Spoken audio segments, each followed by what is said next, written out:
पेट की जिद्दी चर्बी से छुटकारा पाना अक्सर लोगों के लिए एक बहुत बड़ा चैलेंज होता है।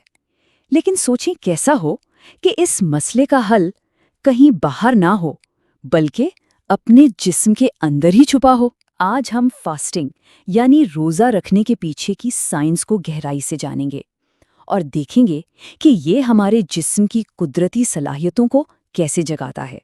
ज़रा इस बयान पर गौर करें। अगर मैं देखता हूँ कि किसी का पेट बाहर निकला हुआ है तो उसे शायद इंसुलिन रेजिस्टेंस है। ये सिर्फ एक राय नहीं बल्कि ये एक गहरी तिब्बी हकीकत की तरफ इशारा है। पेट की चर्बी दरअसल सिर्फ एक ज़ाहिरी मसला नहीं बल्कि ये जिस्म के अंदर चल रही एक बड़ी गड़बड़ की अलामत है। तो आखिर इस चर्बी को, जिसे तिब्बी ज़बान में विसरल फैट कहते हैं, इतना खतरनाक क्यों समझा जाता है? आइए इसकी तह तक पहुँचते हैं। देखें, विसरल फैट जिल्द के नीचे वाली आम चर्बी जैसी बिल्कुल नहीं है। ये बिल्कुल मुख्तलिफ है। ये एक फ़ाल उज़ू की तरह काम करती है। समझें कि एक ऐसी फैक्ट्री है जो पूरे जिस्म में सोजिश यानी इन्फ्लेमेशन फैलाने वाले सिग्नल्स भेजती रहती है। ये चर्बी किसी खामोश कातिल की तरह है। ये सिर्फ वहाँ जमा नहीं होती बल्कि ये एक्टिव होकर नुकसान पहुंचाती है। ये इंटरलूकिन 6 और TNF जैसे सोजिश पैदा करने वाले मॉलिक्यूल्स बनाती है जो खून की नालियों में जमकर दिल की बीमारियों की वजह बनते हैं। ये जिस्म में एक मुसलसल हल्की हल्की सोजिश की कैफियत पैदा कर देती है जो अंदर ही अंदर जिस्म को कमज़ोर करती रहती है। अच्छा, मसला तो हमने समझ लिया, लेकिन इसका हल क्या है? यहाँ अक्सर लोग एक बहुत बड़ी गलतफहमी का शिकार हो जाते हैं। तो आइए इस उलझन को दूर करते हैं। क्या फास्टिंग भी सिर्फ कैलोरीज कम करने का एक और तरीका है? बज़ाहिर तो ऐसा ही लगता है ना कि भाई कम खाना तो कम खाना है, लेकिन हकीकत ये है कि जिस्म के लिए ये दो बिल्कुल मुख्तलिफ सिग्नल्स हैं। एक में जिस्म को लगता है कि कहत पड़ गया है और दूसरे में उसे पता चलता है कि अब ईंधन का जरिया बदलने का वक्त आ गया है। ये स्लाइड इस फ़र्क को बहुत अच्छे तरीके से वाज़े करती है। जब आप मुसलसल कम कैलोरीज खाते हैं तो जिस्म को कहत का सिग्नल मिलता है और वो अपना मेटाबॉलिज्म सुस्त कर देता है ताकि तवानाई बचा सके। लेकिन फास्टिंग के दौरान जिस्म को सिग्नल मिलता है कि शुगर ख़त्म हो गई है, चलो अब चर्बी जलाने का वक्त है। ये एक मुकम्मल मेटाबॉलिक स्विच है। तो ये मेटाबॉलिक स्विच आखिर काम कैसे करता है? आइए कदम ब कदम देखते हैं कि फास्टिंग के दौरान हमारा जिस्म कैसे अपनी चर्बी के इस खजाने को खोलता है। इसको ना एक बैंक अकाउंट की तरह सोचें। पहले 12 घंटे जिस्म अपने करंट अकाउंट यानी शुगर के ज़ख़ीरे से खर्च कर रहा है, लेकिन 12 घंटे के बाद जब इंसुलिन की सतह गिर जाती है तो उसे अपने सेविंग्स अकाउंट यानी चर्बी के ज़खायर तक रसाई मिल जाती है। और सबसे अच्छी बात, जिस्म सबसे पहले सबसे ख़तरनाक चर्बी को ही इस्तेमाल करता है। लेकिन चर्बी जलाना तो सिर्फ पहला कदम है। फास्टिंग इससे कहीं ज़्यादा करती है। ये हमारे जिस्म के अंदर ऐसे कुदरती बहाली के अमल शुरू करती है जिन्हें हमने जदीद तर्ज़े ज़िंदगी में कहीं भुला दिया है। कीटोन्स ये सिर्फ एक बैकअप प्लान नहीं है बल्कि ये एक अपग्रेड है।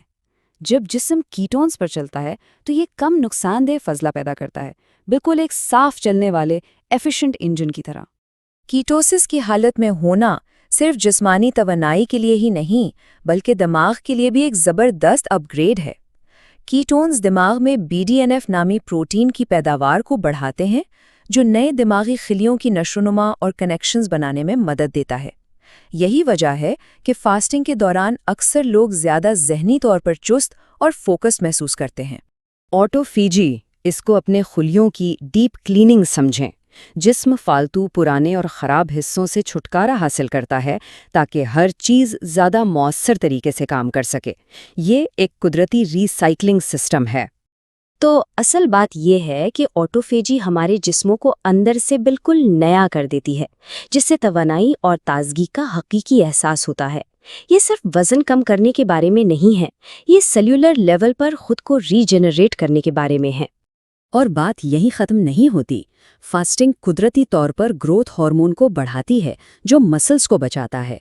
जब रोज़ा तोड़ा जाता है तो जिस्म में नए स्टेम सेल्स की एक लहर आती है जो मुदाफ़ियती निज़ाम को मजबूत करती है और खून की नालियों की मरम्मत भी करती है। ये एक मुकम्मल बॉडी रीसेट है। ये सब जानकर बहुत अच्छा लगता है, लेकिन सवाल ये है कि इसे अपनी ज़िंदगी में कैसे शामिल किया जाए। आइए कुछ अमली तरीकों पर नज़र डालते हैं। دیکھیں، فاسٹنگ کا کوئی ایک ہی طریقہ سب کے لیے نہیں ہے۔ اگر کوئی نیا ہے تو 12 گھنٹے کے روزے سے شروع کر سکتا ہے۔ روزانہ کے لیے 18 گھنٹے کا روزہ ایک بہترین معیار ہے، اور اگر کسی کے صحت کے بڑے مقاصد ہیں تو طویل روزے طبی نگرانی میں رکھے جا سکتے ہیں۔ یہ ایک فوری لیکن بہت اہم نکتہ ہے کہ فاسٹنگ کے دوران کیا پیا جا سکتا ہے تاکہ جسم میں پانی اور الیکٹرولائٹس کا توازن برقرار رہے اور روزہ بھی نہ ٹوٹے۔ اچھا، خواتین کے لیے فاسٹنگ کے حوالے سے کچھ خاص باتوں کا خیال رکھنا ضروری ہے۔ حاملہ یا حاملہ ہونے کی کوشش کرنے والی خواتین کو فاسٹنگ سے گریز کرنا چاہیے۔ کچھ ریسرچ بتاتی ہے کہ روزے کی حالت میں سخت ایروبک ورزش خواتین کے لیے مشکل ہو سکتی ہے، لیکن وزن اٹھانے جیسی ریزسٹنس ٹریننگ عام طور پر بہت فائدہ مند ثابت ہوتی ہے۔ سب سے اہم بات اپنے جسم کی سننا ہے۔ تو آخر میں فاسٹنگ کوئی نئی ایجاد نہیں بلکہ ہماری فطرت کا ایک بھولا ہوا حصہ ہے۔ ہمارے آباء و اجداد دعوت اور فاقے کے ایک قدرتی چکر میں رہتے تھے۔ کیا جدید زندگی کی سہولتوں نے ہمیں اپنی اس طاقتور صلاحیت سے دور کر دیا ہے؟ یہ سوال ہمیں اپنے جسم کی بنیادی ساخت کو دوبارہ سمجھنے اور اس سے جڑنے کی دعوت دیتا ہے۔